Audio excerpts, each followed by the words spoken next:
What's going on, everybody? My name is Nick, and I want to welcome you to another episode of the ROK Weekly Music Review. We're covering the day or the week from October 17th to the 23rd. Well, the 23rd is today, but that is what we are covering. So, let's get it started by just kind of saying that, the first episode of this series was not last week. I almost said it was last week. That's definitely not the case.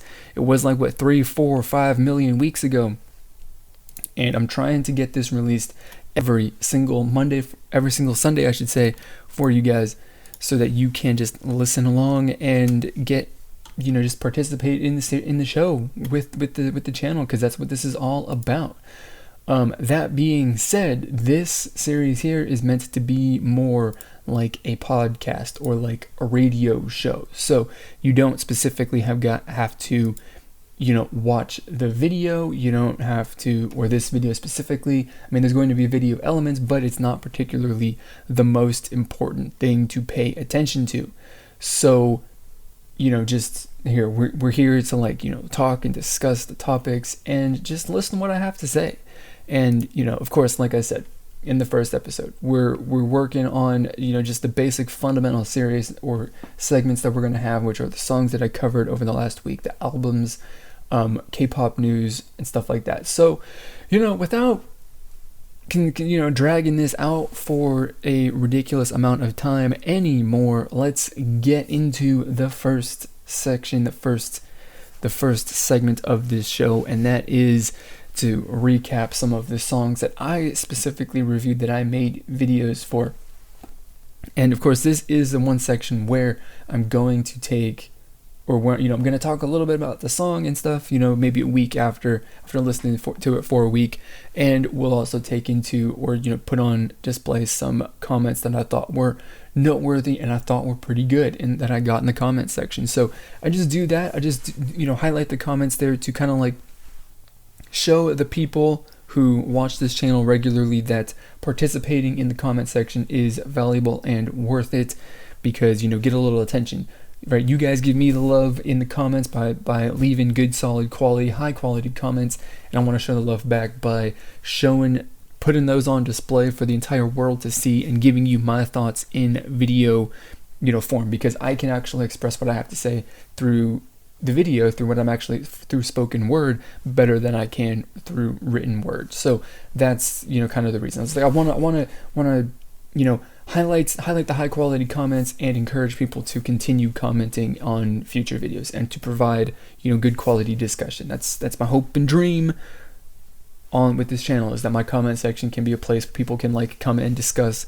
the new releases for K-pop. So like I said, let's get started with the first section, which is going to be probably going to be the first section of every single series, which is going to be the songs that I specifically reviewed this week. And of course, we have to lead off. It was the very first song that I looked at this week, and that is the final song for now from IOI, called Very, Very, Very. And I said that this is their final song for now because I did see news or a little article, whatever, that said that the group was saying that they would come back, that they would have a reunion after 5 years to release a new song at least, or something like that. So while it's very sad that this group is going away, because this is the one song that I actually really, really liked from them, it's, of course, they were never meant to be a group that actually lasted for an extended period of time. So that's just the way that it goes. They didn't last. They disbanded. Very, very, very, very, very, a very good song. It's the thing that I didn't like about them beforehand was that their music was really, really kind of super cutesy and that. But this song is, of course, kind of a balance between being more grown up and more and mature, or something like that, more appropriate for an adult audience, versus being kid friendly, I guess you can say, being girly and childish, which I think that their earlier music was, and their debut song, whatever it was, and this one's not so much. So very, very, very, very good song. I think it appeals to a much wider audience than their earlier music would have, and that's really, really awesome. We got a bunch of comments, of course, naturally, on the video talking about how, they were pretty sad that the group was disbanding, and there were also some people in there that didn't know that IOI was not an actual group that was going to be, around for more than 9 months. So that was also pretty interesting to me. But, of course, like I said, I'm sad that they're disbanding. As I said, this was the first song. This was the one song that I really, really liked from them as their debut, or from their debut. And of course, after seeing them perform at KCON, that was when, even though I didn't particularly like the songs that they performed, I got a little, sense of appreciation for them, because I really, really enjoyed their performance. I thought they were really, really awesome. And I was also, comments that they're directing me to listen to the album, which the album I thought's pretty good. It's okay. I mean, it's not particularly anything, in my opinion, super special, but on the other hand, it is super, super solid. But I personally prefer the promo track over the other stuff on the album. Just my personal taste. And that chorus is definitely, I did say in my review that it could be annoying, but it's definitely not annoying. It is very, very addicting. I really, really like it. So that's it for IOI. Moving on to the next song it's the next group called Matilda, and their song, which, as I said in my review, is the most hilarious music song or title for a song. Jesus, Lord have mercy. Title for a song that I've ever heard in my life. And yeah, their song was okay. It was a pretty decent song. I'm not I wasn't the hugest fan of it, but it wasn't anything in it that I would say was super, super, awful. And that's really all I have to say. I mean, I've listened to it, pretty decent amount of times over the last couple of days since I did my review video, but there's just nothing that's kind of stood out as something that particularly I should say, because it's just kind of average girl group song from a company that you don't know. It's kind of like a typical small girl group kind of song, which is good. It's not bad. It's nice. It's a little change of pace, from the really high quality, high production, kind of stuff that you get from the big companies. You get for something that's a little bit generic, a little bit kind of bland, but still a lot of fun, So that's good. Comment wise, nothing in this other than just gotta say, people are making requests for songs, because I got requests to take a look at Bulldok. I'm really, really happy that people I appreciate the request and all that stuff, but you put links in your comments, and that automatically means that YouTube flags that as spam, and that gets put in the spam folder on the comment section, and I do not look at that. I've decided, or I've made an effort decision. Whenever YouTube itself flags something as spam, I'm not going to look at it, and I'm not going to go through constantly and confirm comments that are not specifically spam. I will check every once in a while, but I will not do it obsessively. So if you make a request or if you post a comment in general and it just gets flagged as spam, it doesn't show up in the comment section, it's probably in the spam folder. I'm sorry. It's just the way that it goes. I don't have the time. It's checking the spam folder to comment or to approve comments that aren't necessarily spam is not a very efficient use of my time. I could use that posting stuff on Twitter, and shit, I honestly could use it managing my Facebook page, which I don't even do my Facebook page anymore, really, because I'm trying to work Twitter. I can't even work Twitter. So, we're trying to focus, focus resources on places that are more important than that, and approving spam is not a good use of my time, in my opinion. So Matilda, there's that. And of course, as the highly requested song from Bulldok titled Why Not, very good song. I really, really liked it. And it's one of the groups, one of the few girl groups these days that's bringing one of those pure, aggressive and edgy kind of song, attitudes. They're bringing the pure hip hop. It's not really pure hip hop, but they're bringing the K-pop hip hop style, and they're not watering it down with anything like that. It was a lot of fun. The song was a lot of fun. Of course, they're from a small company, so there's just a song in general felt, like a song in a music video from a small company.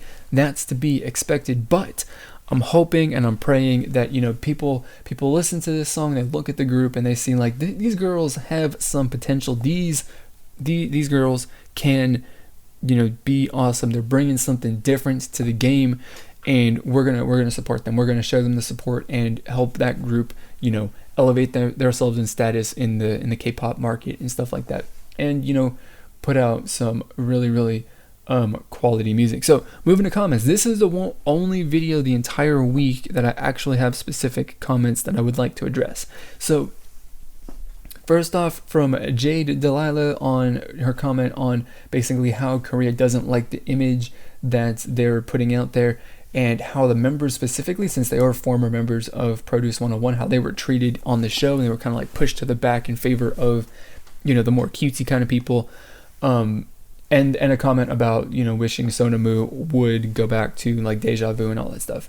So to kind of like address that, like, of course it's not the style that the market wants or that the market likes at the moment. That's just the way that it is. Honestly, it never really was I don't think it really was the idea or the attitude and the concept that the market ever really liked. Just we look back at the old groups, 21 and whatnot, and say like, yeah, man, they were badass, they brought the edge, they had attitude and stuff like that. But you got to realize, and you go back there and you listen and you watch those music videos and listen to those songs, like in that context, yeah, they brought it, right? But at the same time, compared to what the music that's being released today, that stuff is like that music is like for kids, right? It's the same thing with like the music from, or this music and the music videos from like the 90s or the early 2000s, like that stuff is for children in comparison to now.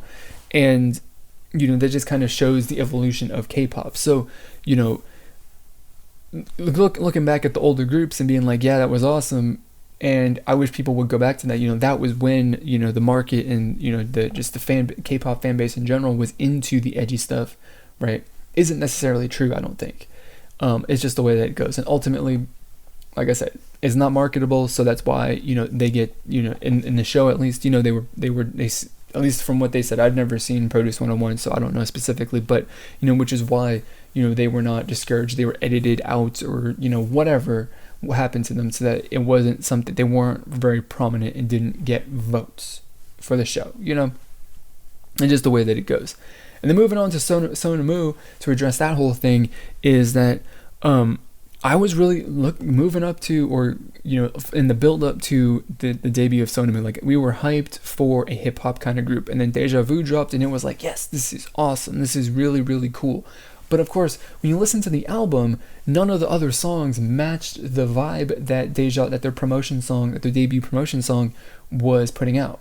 So when you think about it, right, like every single music album that I have ever listened to in my entire life follows the same sort of general sound and theme that the song that they're using to promote it sounds like. So if it's a rock song, everything sounds like rock.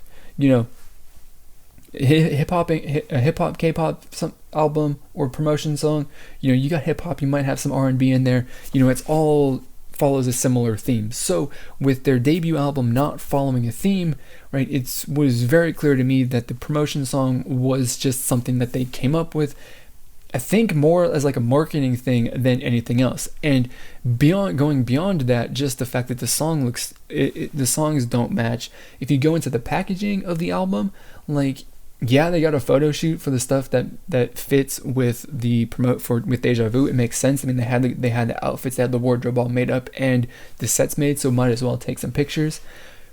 But the entire packaging is also very, very girly and cutesy and kind of stuff like that, which is cool. I mean, like, I've got the special edition album, which is definitely not anything like that would hint that Deja Vu would be a thing in there, or that the concept would even be a thing that the group did. But that's just the way that it is, and the music doesn't match the most of the photos and stuff. The content of the physical packaging doesn't match with Deja Vu. So the group was never ever intended to be a group like that. That's just the way that they debuted. And of course, as you can tell by listening to by the way that their promotions have gone since debut, TS Entertainment definitely does not see that group going in that direction, probably ever. I don't know. Hopefully they do. I would like it. I would really actually enjoy it if they did. But, you know, I don't think that it's going to happen because, you know, as we said previously, it just isn't something that is marketable, in my opinion. So there's that. And that's my response to that comment from Jade Delilah. And then we got, was Angelin Sabordo? Yeah. We got, I think Angelin. I don't know. I think I might have typed the first name wrong. I'm sorry about that. But she leaves a comment about, like, you know, yeah, fierce groups are awesome. Why do you think Blackpink got all the attention, you know, that they got, besides the fact that they're from a big company? Well, it's not necessarily, you know, considering the fact we're not necessarily, I don't remember. It's on the screen. Just whatever, you got the idea. You can read it. But so I guess the entire gist of the comment from what I've written as like shorthand there is that, like, Blackpink got popular because of their concept, right? And that's why they got the attention. And, you know, kind of saying that, like, it wasn't because they're from YG, it was because of their concept. And my response to that is, like, it's like 100% in my opinion that they're from YG. That's why they got the attention that they did. Number one, YG Entertainment does a really, really good job of hyping up new releases. Not to mention they delay for years on end. So this group's been, like, anticipated for what, a year, 2 years even. So people have been waiting for the next girl group from YG for a very, very long time. So then they start, you know, releasing their who's next teasers. People start guessing. People getting all in a frenzy, like, oh my god, oh my god, oh my god. And then they're like, we got a brand new girl group that's coming out. People are like, yeah. And then they look back and they remember the last girl group that YG Entertainment ever had was 21. And that was when, you know, people start making the endless comparisons and the hopes and dream and expressing the hopes and dreams that Blackpink is going to be like 21. And, you know, people talking about 21 gets people excited for something that sounds like 21. And people really like 21. There's a lot of people out there that really like 21. And so that was what got the initial attention for the group. YG hypes up their music for, you know, to unbelievable levels through a combination of, like, not releasing stuff releasing something every 100 years, and just in general doing a really good job with promotions. Third part of that is that people were hyped for for 21 2.0 from YG. So that was like that game that brings the entire K-pop community, and they put their eyes on Blackpink, and then Blackpink makes their debut and they deliver a product that people like. So that's why they've stuck around. That's why they're making a comeback in a couple of weeks. But my personal opinion on this is that, like, Blackpink's concept is fierce yet soft. You know, black and pink. You know, like they're edgy yet they're soft and cute, which is cool. But that's the edge that they've got is watered down. It's not like you know, Bulldok is. It's not like Soul T. It's not like Forminate was. It's not like anything like that. Right? It's different. I guess more in line with 21 than anything else. So people got what they wanted, right? But it's not because they're fierce, because I don't think that they are. There is I don't have any sort of fierce. They seem to me like, instead of doing the normal route that girl groups do, where they debut as, you know, girly girls, they debuted as, you know, women, and so that is why it feels different, right? They didn't take the normal route and progression and evolution that girl groups normally do. You know, YG Entertainment is not for that. They release good music and groups with good concepts and with good adult concepts, and that's why Blackpink is popular, I think, because they appeal to, honestly now, you know, you got a really, you know, a huge audience of people who like K-pop who are, you know, my age. I'm 24 at the moment, and, you know, 24 and older. There's a pretty significant amount of people out there that are 24 and older who like that kind of, who like stuff that, you know, appeals to our adult senses, you know. And if Blackpink, whatever like that, then that's the thing. So I don't think that it was specifically because people liked Blackpink because of their concept. I don't necessarily think that it's it, because I think that Bulldok and Soul T as groups did that fierce and aggressive hip hop kind of style. I mean, small company wise, it's you can't really compare, Bulldok to YG. You just can't. But I mean, if this Bulldok song was produced by YG, I think Bulldok would be better. Would be much better than Blackpink, in my opinion, as far as the concept execution. That's just what I think. And I'm not a Blackpink hater or anything like that. I do like their music. I enjoyed their debut songs. I thought they were good. But you already heard, if you've watched my reviews, you've already heard what I had to say about that. So it's enough talking about Bulldok and whatever related comments there. Thank you for the comments on those videos. Those two comments specifically were very, very good. I appreciated those quite a lot. They're very thought-provoking, obviously. Got a lot of talk out of that. And then the final song I reviewed, which I did yesterday, which means there aren't any comments on it, is the song from 24K called Bingo, the completion of their story that they released from in the song and music video for This Is or Still Are 24K or something, Still 24K, something like that. It's a good song. A bit repetitive. I already said this. It's a bit repetitive, but it's still awesome, memorable. That chorus, spelling bingo, whatever. It's memorable. It's stuck in my head. I definitely really, really enjoyed it. And the energy and the intensity of it is 2 thumbs up awesome. So that's awesome. For that specific video, because there aren't any comments, I'm probably going to feature some comments in next week's. There probably won't even be a next week, but we'll see. In an upcoming video series of this, but who knows specifically? I don't know. We'll figure out next weekend, because the next week is going to be a bit intense and crazy for me as far as like personal life things go. So moving from that, we just got something real quick about the albums that I reviewed this week, and only one that I actually posted a video for was the debut mini album from Pentagon, because I wasn't going to do it because it was like 3-4 days later than I wanted to, but I did leave a comment and I replied to somebody who asked for it and said that I was going to do it, so I did it. And I think it's a really solid debut album from the group. The Pentagon, the name Pentagon, of course, is supposed to be a description of the many different talents that this group brings all into one. Singing, dancing, something, rapping. Yeah, singing, dancing, rapping, something like that. You know what I mean? I don't know what all 5 of them are. I'm not smart like that, but they bring it in this album. I think they did a really good job. They got a wide variety of styles of music and stuff, and I think it's really, really good. With who knows what the hell is going on with Cube? I don't know specifically. People seem to think that the ship is sinking. I personally have no idea, and I'm not going to make a comment on that either way, because it's not my place, and I'm not going to start saying things like Cube is terrible and Cube is burning down. They're flopping hard when I have no idea what's going on. So I'm not gonna make comments or speculation like the rest of the K-pop community wants to do. But I do see Pentagon being the next boy group for Cube. Like, Beast is already there. Whether or not they're going to stay with the company, I don't specifically know. I haven't seen an update on the news story on whether or not Beast has actually signed or re-signed their contract with Cube, because technically their contract is expired, so they're not signed to Cube anymore.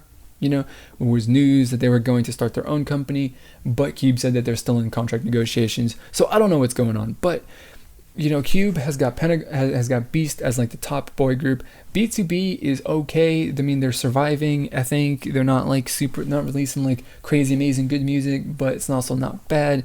But Pentagon, I think, can be the next group, and depending on what Cube does and how they allocate their resources to promote the group, I think that Pentagon could jump B2B. I think, as far as like groups that I personally like, and just in general success. Like, really kind of sucks for BTB because they've been around for a significant amount of time at this point, and they've never really hit it big, which sucks. But that's just the way that it goes. If Cube gives them the attention that they need, gives Pentagon the attention that they need, this group could grow to be a power in K-pop, I think. And as people predicting doom and gloom, could be the savior of the company. It's just, who knows specifically. So that's really the only thing that I got as far as album reviews.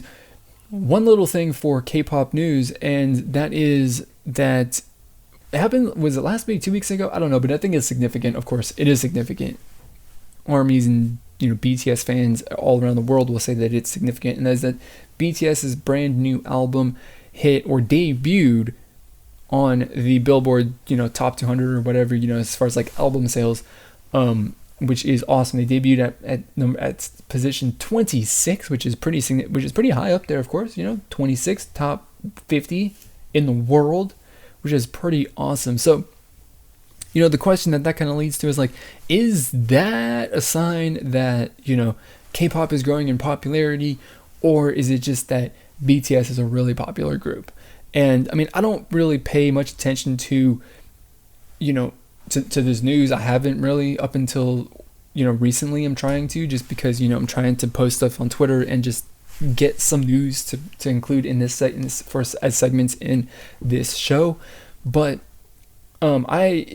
if there's groups that are making it to the Billboard, Hot 100 or Top 100, whatever Billboard charts are, that's pretty significant, right? Because those are world charts, right? That's music from all around the world that is being, sampled to be included in that chart. So if a K-pop group is in there, that's newsworthy, right?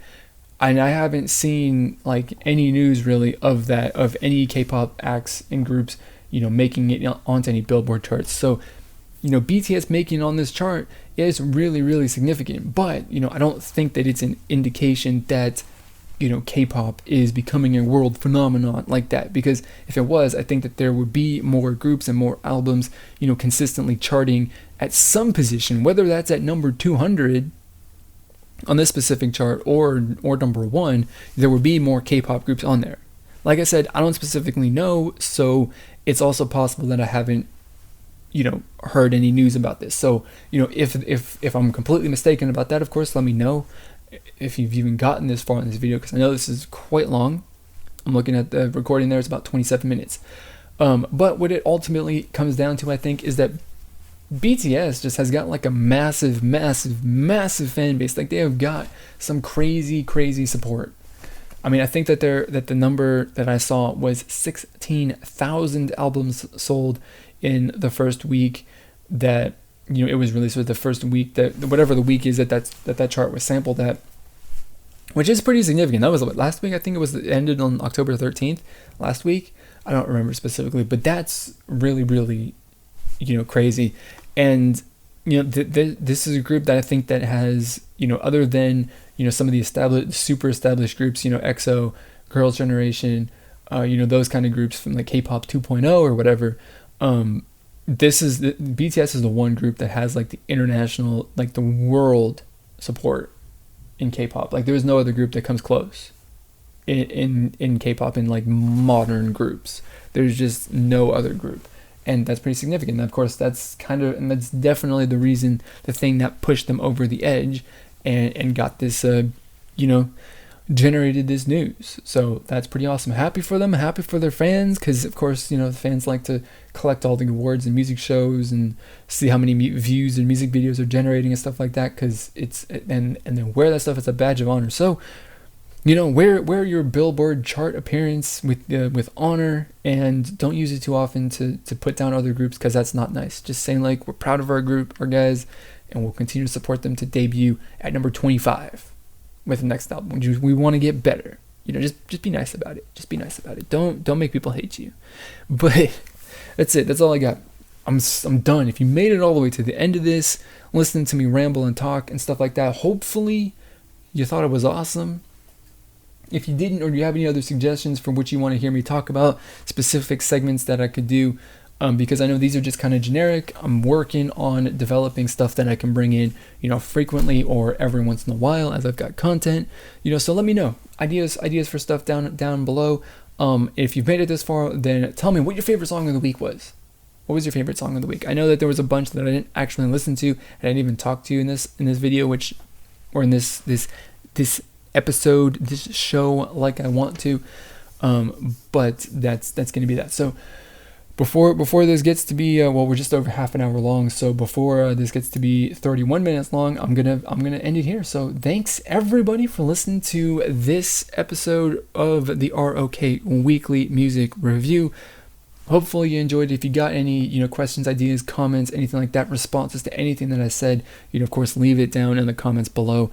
Share this around on your favorite social media site. Leave a rating on the video, and if you're not already, subscribe. I mean, I would assume if you made it halfway, if you listen to this for 30 minutes, then you would be interested in subscribing to hear more of this kind of stuff. So, do that. So, that's going to be it for this video. As always, I'm going to thank you for watching, and I'll see you all next time.